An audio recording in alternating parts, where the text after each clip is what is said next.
Hi, everybody. Uh, Welcome to our little conversation about strengths. I'm Jane Liebecker. I live in Seattle, Washington, and I am a certified coach for the Eddie Villa program utilizing the Gallup Clifton Strengths. And with me here today are Am Manetta Fields. I also am a certified coach through the Eddie Villa certification program, and we love learning about those Gallup strengths, right? I'm joining you from the beautiful state of Maryland. And I'm Helen Mealy Robinson, PhD. And today I'm in Staten Island, New York, but usually I'm in Northeast Pennsylvania. welcome. We're so glad you're here. And one of the first questions Monetta has for you. I do. So, Dr. Helen, can you tell us how you learned about strengths? Originally in 1995, I was interested in positive psychology, which Don Clifton had, he created it. And at that time, I was a college professor. And then in 2019, I took the five, looking into the five strengths. And actually, when I took that one, all five strengths, when I took the full report, do show up. But with that report, my analytical was number 5. And I did the full report, analytical is number 6. So then I came to be intrigued by what Eddie was doing on Facebook. And then I wound up joining the Unleash Your Strengths community, and then went on to become part of the 2.0 cohort. I graduated from that cohort. Yes, yes, 2.0. We are here, present, and accounted for. And so when you mention your full report, just so others know, you can get your report that has all 34 strengths listed for you. So, Dr. Helen, can you tell us what your dominant domain is or domains are? My main one is 5 in strategic thinking. So that's my dominant domain. Nice. I can totally see that. So you had told us already that analytical, which is the strength we're talking about today, is your number 6, which you wouldn't know unless you unlock that full 34 strengths report. That's right. So I'll tell you really quickly what analytical is. Is Yeah. that okay? Okay, so according to Gallup, I'm just going to give you a few of the key words. Search for reasons and causes, as well as thinks about all the factors that might affect a situation. I'm sorry, go ahead, Jane. No, that's okay. That's so do you at number 6 with your analytical, do you find yourself using it a lot? Yes, and I enjoy it. I think And some people, when you say analytical, they go, oh, but I actually love looking at charts, love analyzing things, love tearing things apart and seeing, what it all means. And I'll share a story about that. Last year, with the strengths, if 10 to 14-year-olds can take the Clifton strengths and find out 3 in non-numerical order what their strengths are. And 2 things I thought of: 3's not enough to help parents guide their children or to help children understand themselves. And what about children younger than 10? So it took about 6 months, but I created 34 questions with 4 sub questions in each of the strengths, 3 looking at the balcony, 1 looking at the basement. And I tested it on 2 children. I revised it and I gave it to a neuropsychologist and a strengths expert. And so the neuropsychologist looked at it from a testing perspective and a strengths expert from strengths. I revised it again and did it with 16 children. And in the meantime, Gallup approved that I could use it. I can use it for coaching. They don't want me creating cards and selling them, but I can make it part of a coaching training program and give them away for free.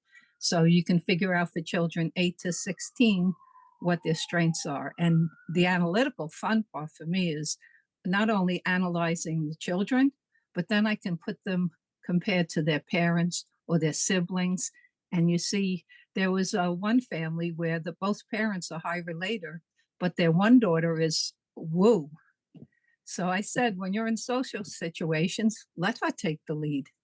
So you can actually, by getting that information, and I've had many parents who they don't have their strengths report, but I help them understand their child from the strengths perspective and how to guide them. So it works both ways. If everyone has their reports, but I really enjoy the analytical part. That was really using that analytical strength. Yes. That really was. Helen, what are your number 1 and your number 5 strengths? My number 1 is strategic, and number 5 is individualization. And they really do work well together. As a college professor and as an education director, those are 2 roles I've had in my career. I had to guide parents, students, staff, and I looked at each person as an individual. And I had one parent said to one of my staff who was her friend, "Did Helen do that because because I know you?" And she said, "No, she does that with everyone. I look at each person as an individual and seeing where they need to go." So the strategic and individualization really do work hand in hand. I love that.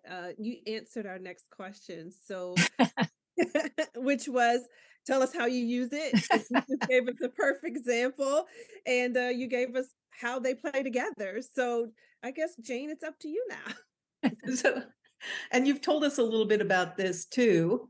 What do you like about your analytical strength? I like that I take in information and see what comes out. And with the strategic, with the analytical and strategic working together, it could take multiple paths. So I can take information and use it this way and that way. So I like playing with the strengths.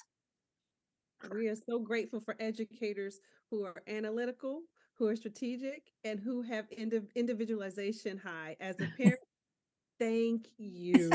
We You're welcome. appreciate You're that. welcome. And And it's so, amazing because every child is different and every parent is different. So as much as you could tell a parent to read a certain book, it may not apply to them. So it's really a one-on-one for every individual situation. yes, like our strengths, very Mhm. unique. I love that, That's right? right. So, what would you say to someone who's on the fence about taking the Clifton Strengths Well, Assessment? I'll answer that from an education perspective. As Perfect. an educator, you look at a person, whether it's your own child, whether it's a student, and they could be a visual, auditory, or kinesthetic learner. Howard Gardner, instead of just looking at verbal intelligence, looked at multiple intelligence, spatial, linguistic. Same thing with strengths. It gives you another tool of understanding the individual, seeing what their potential is, and guiding them from their potential. Ooh, we. If you don't Wow. take your test now, I just don't know what to tell you. Dr. Helen just set the record straight. So, for those who have not gotten their strengths assessment, the doctor has spoken. Yeah. Yeah. Well, what Yeah. you're doing is wonderful, going through all the strengths. I look forward to seeing all of the different interviews. Well, we really appreciate your coming on with us, talking about your analytical strength from your very unique educator background. And you had so much to tell us, so much valuable information to I'll share with add that us. Thank you.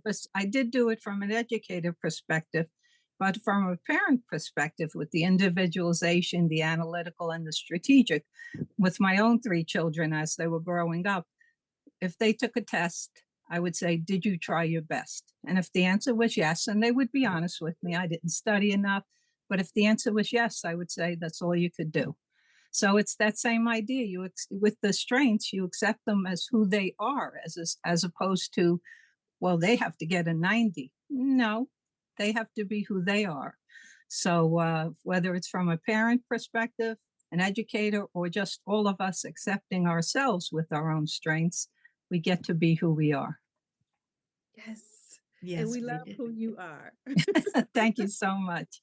Thank you, Helen.